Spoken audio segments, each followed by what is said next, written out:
Tariq Ali.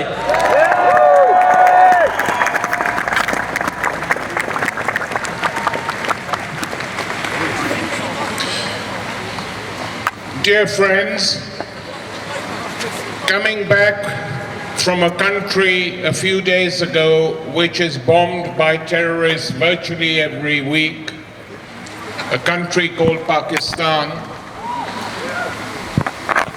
bombings that take place there, drone attacks, and nobody cares. I came back in time to read, not to listen to, David Cameron's speech explaining the reasons why he wants this country to go to war.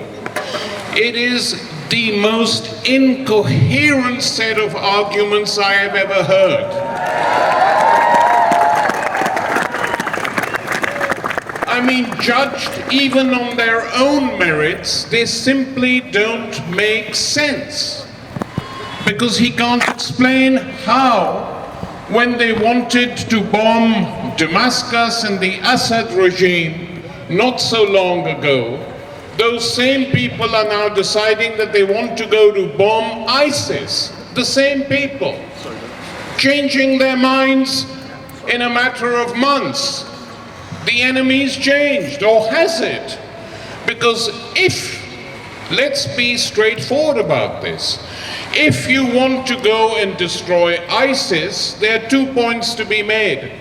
It is difficult to do it, because in parts of Iraq, where this organization does have mass support, as a result of the appalling crimes committed against a section of the Sunni population by the Maliki regime, imposed on Iraq by the occupation of that country, they do support it. They have 50 to 60,000 soldiers. So it's not going to be easy.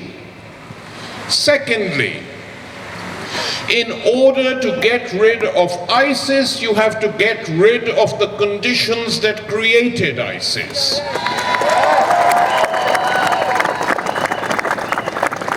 And what are these conditions? That since 2003 to now, 2015, count the years, the war in this region of the Middle East has gone on longer than the First World War, longer than the Second World War. Think of the vacuum created when the social infrastructure of these countries is destroyed. Think what happens to ordinary people. Think why people then go for extreme solutions. Think why they are that desperate that they come and bomb European cities. They don't just do it, and they have their own reasons. We don't agree with them. We don't agree that this is the way to proceed. But who created this vacuum in the Middle East? The occupation of Iraq created this vacuum in the Middle East. The bombing of Libya created this vacuum in the Middle East. We now hear today from the former the socialist French foreign minister of some years ago, Roland Dumas, that the plan to invade Syria, the plan to break up this regime, was in motion long before there was any mass activity in Syria at all. That's what they're telling us. The American general, Wesley Clark, describes how he walked into the Pentagon and during the Afghan war and was called in by another general into the adjoining room and told, "Hey Wes, this isn't the only war, we've got 5 other countries on our list." And when Wesley Clark said, "Which of these countries have you got on your list?" they told him, "Syria, Libya, Iran, Somalia, Sudan."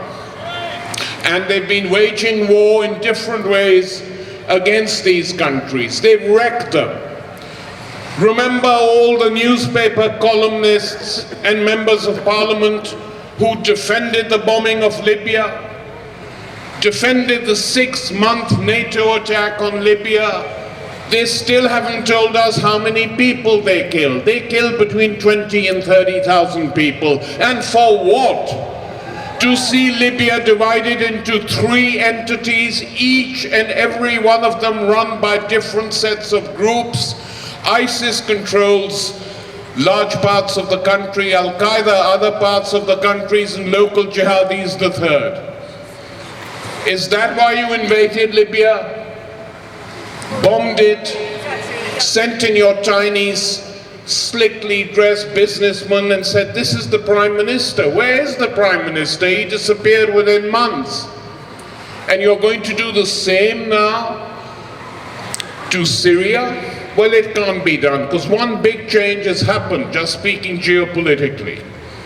The Russians have gone in, and they are attacking ISIS. There's no doubt about it. So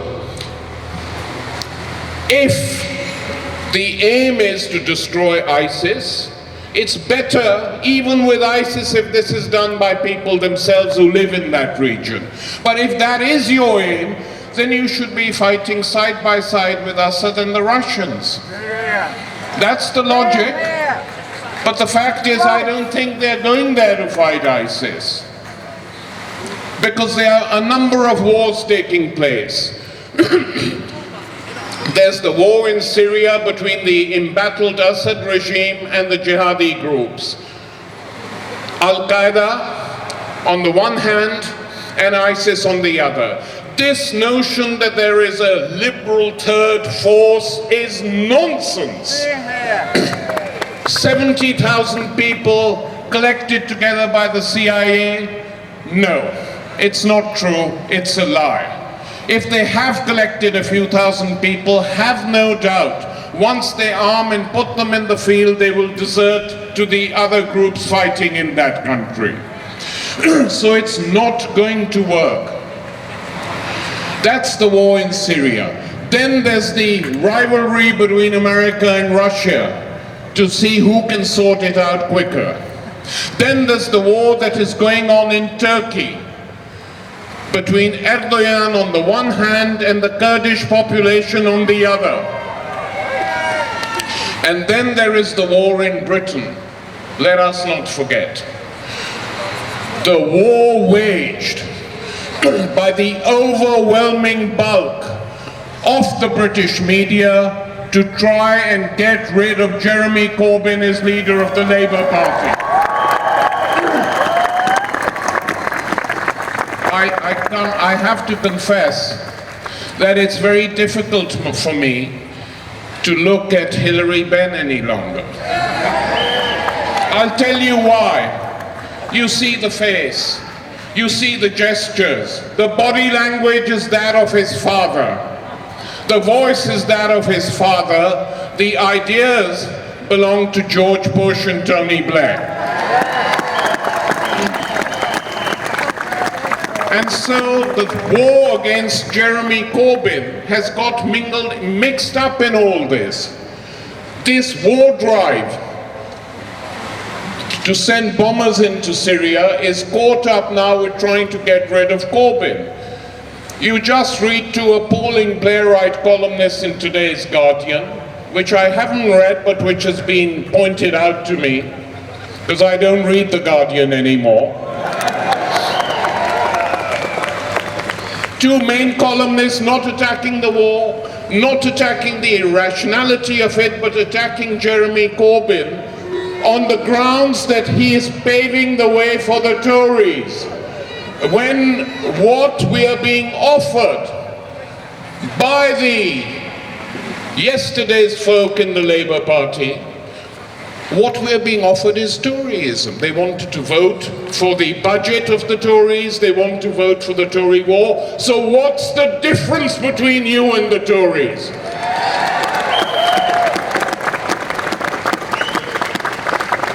So the struggle against this latest escapade is bound up, friends, with the struggle to change and transform this country so that we get a government at some stage which puts working people and the poor first and before the bankers and before the money men and before the arms industry. It's no longer that it is the establishments of Europe who have linked war abroad with war at home.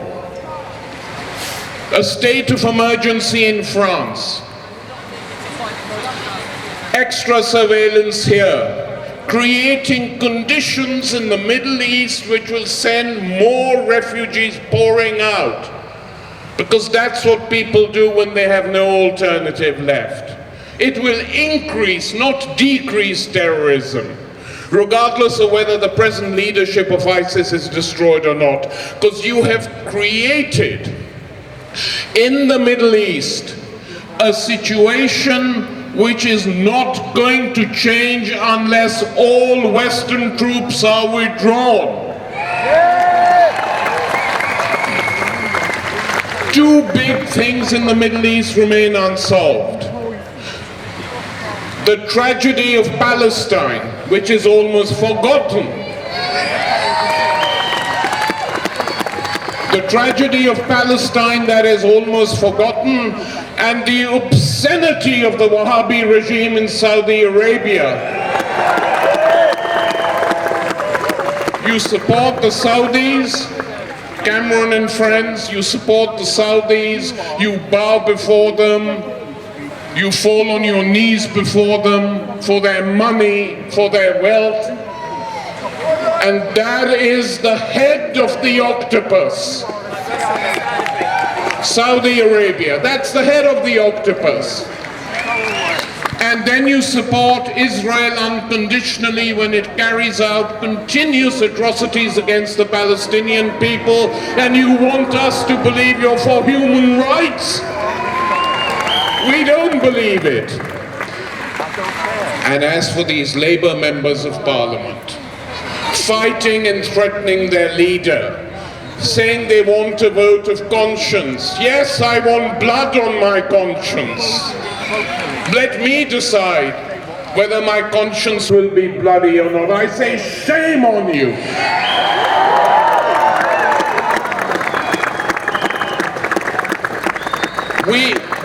We will fight on as long as we have to.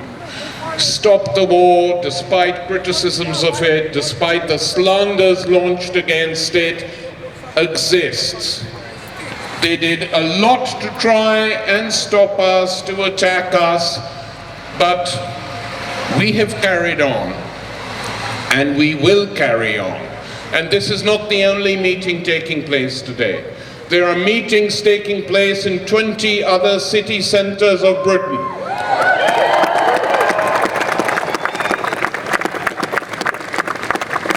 We have other parties in Parliament, mercifully, as well. So it's not going to be a unanimous vote or a NEMCON vote. There will be a majority and a minority.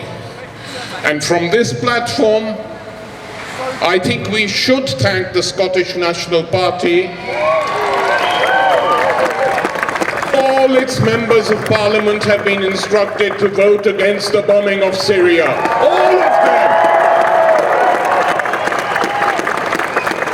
The underrepresented Greens are against the war. And the best of Labour, the Labour MPs not blinded by prejudice and hatred of their own leader.